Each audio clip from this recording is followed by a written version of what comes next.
आज ये प्रेस वार्ता जो आम बजट आया है देश का उसके बारे में बताने के लिए बुलाई है। दो अहम मुद्दे रहेंगे, एक बजट का और एक अडानी जी के लूट का। पहले हम बजट पे बात करेंगे। ना किसान, ना जवान, ना नौजवान इस बजट में किसी के लिए है न कोई प्रावधान। और अमृत काल में अमृत के लिए तरस रहा हिंदुस्तान और पूंजीपतियों की लूट हुई बड़ी आसान। आज का बजट ये है आपके सामने जी। देखो, इस बजट में न शिक्षा के लिए कुछ है। शिक्षा में तो मैं खास बात आपको बताऊंगा कि पिछली साल से अब की बार बजट घटा दिया है। 2.64 पिछली बार था, अब की बार 2.5% बजट दिया है। पिछली बार से करीब 1.5% बजट घटा दिया है। और इसके बारे में बताऊंगा मैं आपको कि शिक्षा अगर कमजोर करना चाहती है जो प्रदेश और देश की सरकार, इसका मतलब बेरोजगारी और अनपढ़ता फैलाना है। ये एक मुख्य बात है। अगर शिक्षित कोई होगा तो इनसे सवाल पूछेगा, इसलिए इन लोगों ने शिक्षा का बजट घटाया है। मैं तो एक बात और भी कहना चाहूंगा, इस बजट के अंदर न स्वायत्तकों को फायदा करे है, न रक्षा के लिए बजट बढ़ाया है। मैं तो ये भी कहूंगा कि 2 करोड़ रोजगार देने की बात मोदी सरकार करती थी। आज मोदी सरकार का 2 करोड़ के बारे में भी कोई बजट में प्रावधान नहीं करे। मैं कहूंगा ये बजट नहीं है, ये बजट के नाम के ऊपर धोखा है, धोखा इस प्रदेश और देश की जनता के साथ। आम बजट में मोदी सरकार ने शिक्षा, स्वास्थ्य, कृषि क्षेत्र में कटौती करी है। आम आदमी पर कड़ा प्रहार किया है। यह बजट युवा किसान विरोधी है। बढ़ती बेरोजगारी के लिए कोई ठोस योजना इस बजट में नहीं है। मैं एक बात और कहना चाहूंगा आपको, बड़ी देखो, किसान एमएसपी के लिए 1.5 साल आंदोलन किसानों ने कराया। बड़ी आस थी किसानों को कि इस बजट में एमएसपी की गारंटी मिलेगी, पर एमएसपी की गारंटी नहीं मिली। और इससे बड़ी बात, 80 करोड़ किसानों के लिए केवल 2200 करोड़ रुपए का बजट रखा गया है, केवल 2200 करोड़ रुपए का। और मजदूरों के लिए नरेगा में कोई स्कीम नहीं आई। पिछले 5 साल से नरेगा के मजदूर अपनी मजदूरी बढ़ाने की बात करते हैं, लेकिन इस बजट में उनको भी कोई राहत नहीं दी है। न किसान को राहत दी, न मजदूर को राहत दी, न व्यापारी को राहत दी, न दुकानदार को राहत दी। तो फिर बढ़िया बजट कैसे होगा? 100% ये बजट फेल है। और 100% ये बजट मैं मानूं कि अब तक का सबसे कमजोर और घटिया बजट है। इससे बड़ी बात एक और बताऊंगा। अभी बताया कि भाई 7 लाख तक का टैक्स फ्री कर दिया। पिछले 2.5 लाख रुपए पर टैक्स फ्री था और अब बताओ कि 7 लाख पर फ्री कर दिया। ऐसा नहीं है, झूठ बोलने लग रहे हैं।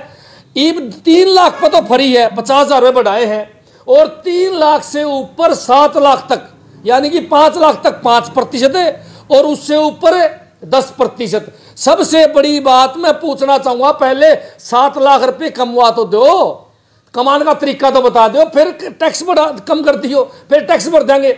7 लाख की इनकम है ही नहीं। आज हरियाणा प्रदेश के अंदर करीब 2 करोड़ लोगों के इनकम 1,80,000 से कम बताई गई है। यानी कि हरियाणा की आधी आबादी गरीब कर दी इस प्रदेश सरकार ने। और फिर कहो कि 7 लाख का हमने यो फायदा कर दिया। एक ही फायदा गिनाया है, न रसोई का फायदा होया, न किसान को फायदा होया, न युवा को फायदा हुआ, न बेरोजगारों को फायदा हुआ। सभी के सभी को 1% मोदी सरकार ने फायदा नहीं करा है। उल्टा एक काम तो कर दिया जी, पूंजीपतियों को खूब माल मोदी सरकार कमाने लग रही है, उनका पैसा माफ करने लग रही है। 10 लाख करोड़ इसी साल में 2022 में 10 लाख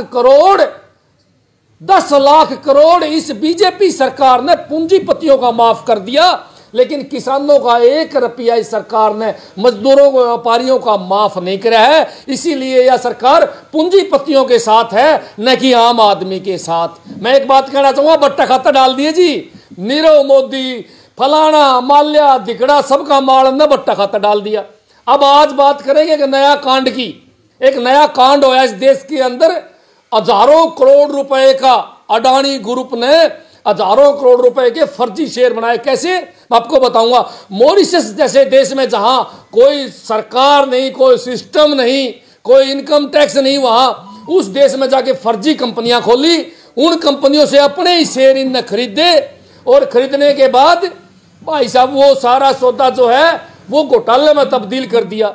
मैं एक बात कहना चाहूंगा आपको कि 87,000 करोड़ रुपए LIC के भी डूब गए हैं भाई, अडानी ग्रुप खा गया। अब किसी ने बेटी ब्याहने के लिए, किसी ने बच्चों को पढ़ाने के लिए LIC में जो LIC खोल ली थी, आज वो LIC का पैसा डूब चुका है। आज जिन LIC में जिनकी पॉलिसी है उनको नींद नहीं आने लग रही, लेकिन कोई बोलने के लिए तैयार नहीं, कोई नेता नहीं बोलने लग रहा है, कोई प्रधानमंत्री जी नहीं बोलने लग रही है। ऊपर से बड़ी बात मैं आपको बताऊंगा, अडानी जी की स्टेटमेंट आई है कि भारत देश पे हमला है।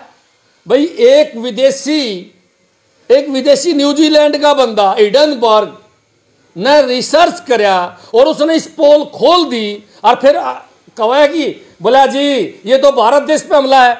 जब भारत देश पे हमला है तो प्रधानमंत्री जी क्यों नहीं बोलने लग रहे, आपके रक्षा मंत्री जी क्यों नहीं बोलने लग रहे, आपके राष्ट्रीय सलाहकार क्यों नहीं बोलने लग रहे। सबसे बड़ी बात है अजीत डोभाल को बोलना चाहिए, क्योंकि हिंदुस्तान पर हमला हो गया।